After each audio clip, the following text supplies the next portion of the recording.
না না, ইলিশ মাছ নয়। তবে কি আছে, আছে হলো ছানার পাতুরি।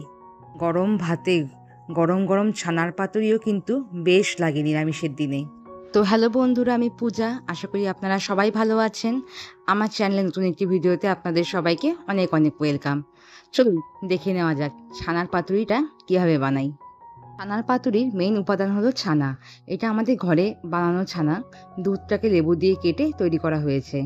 এবার ছানার পাতুরির জন্য আমাদের যে মশলাটার প্রয়োজন, তার জন্য লাগবে কাঁচা লঙ্কা। আপনারা আপনাদের ঝালের টেস্ট অনুযায়ী নিয়ে নেবেন।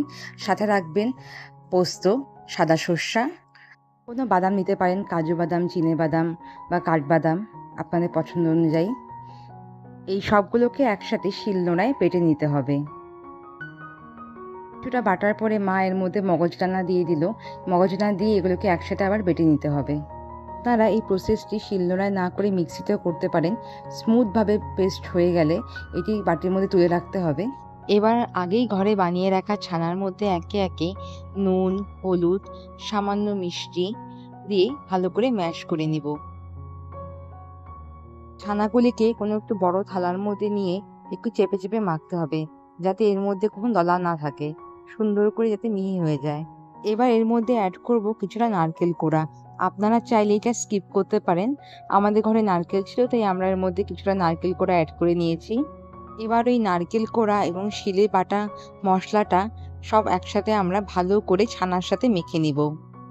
ভালো করে মাখা হলে এর মধ্যে কিছুটা কাঁচা সরষের তেল দিয়ে আর একটু মেখে নেব।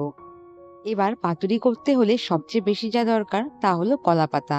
তো কলা পাতা সুন্দর একটু সাইজ করে কেটে নিয়েছি। কলা পাতাগুলিকে ভালো করে ধুয়ে দু পিঠে একটু সরষের তেল মাখিয়ে নিতে হবে। এবার কলা পাতাগুলিকে দু পিঠে ভালো করে আগুনে সেঁকে নিতে হবে। অনেকেই হয়তো জানেন, যারা জানেন না তাদের জন্য বলছি। এই প্রসেসটা করার কারণ হলো কলা পাতাগুলিকে যাতে মুড়তে ভালো সুবিধে হয়।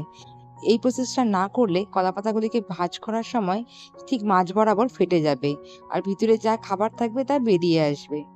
তার জন্য এই প্রসেসটা করা খুবই ইম্পর্টেন্ট। এবার আপনারা দেখতেই পাচ্ছেন, আমরা এক এক করে কলা পাতাগুলির মধ্যে কিছুটা পরিমাণ করে ছানা দিয়ে দিলাম, আর একটা চামচের সাহায্যে এটা একটা সুন্দর শেপে নিয়ে আসছি, যাতে এটা ভালো করে মুড়তে সুবিধা হয়, আর ওয়েল কুক হওয়ার পরেও এটা বেশ এরকমই একটা শেপে থাকে। এবার আমরা এই ছানাটির উপরে একটি চেরা কাঁচা লঙ্কা দিয়ে ও কিছুটা সর্ষের তেল দিয়ে পাতাটাকে মুড়ে দেব। মোড়া খুব একটা কঠিন না, ডান দিক ভাঁজ করে বাঁ দিক ভাঁজ করে মোগলাইয়ে যেরকম ফোল্ড হয় ঠিক সেরকমই একটা ফোল্ড হবে। এই সর্ষের তেল দিয়ে সেঁকে নেওয়ার এটাই মূল কারণ। তো ওই প্রসেসটা না করলে এই এত সুন্দরভাবে ব্যান্ড হতো না পাতাগুলি। এবার একটি সুতোর সাহায্যে এটাকে ভালো করে বেঁধে নিতে হবে, যাতে কোনোভাবেই মুখটা খুলে না যায়। আমাদের এই ছানাগুলি দিয়ে 4টার মতন পাতুরি তৈরি হয়েছে। এবার এগুলো রেডি ভাজার জন্য। এবার একটি ফ্রাইং প্যান নিয়ে তার মধ্যে কিছুটা সর্ষের তেল দিয়ে ফ্রাইং প্যানটিকে গরম করে নিতে হবে। এবার ফ্রাইং প্যানের মধ্যে এক এক করে পাতুরিগুলিকে দিয়ে এপিঠ ওপিঠ একটু সেঁকে নিতে হবে। সবগুলি উল্টে পাল্টে একবার করে সেঁকে নিয়ে একটা ঢাকনা দিয়ে কিছুক্ষণের জন্য ঢেকে দিতে হবে। ঢাকনা সরিয়ে আবার কিছুক্ষণ পরে আবার এগুলিকে উল্টে পাল্টে দু পিঠে ভালো করে একটু ভেজে নিতে হবে। ব্যাস রেডি হয়ে গেল আমাদের ছানার পাতুরি। একদমই সহজে চটজলদি একটা দারুণ নিরামিষ পদের রান্না। নিরামিষ দিনে আর চিন্তায় রইল না, ওই এক ছানার ডালনা খেতে খেতে বা ছানার বড়া তরকারি খেতে খেতে ভালো লাগে না।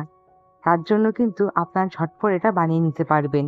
এটা গরম ভাতে কিন্তু খেতে ভীষণই সুস্বাদু হয়।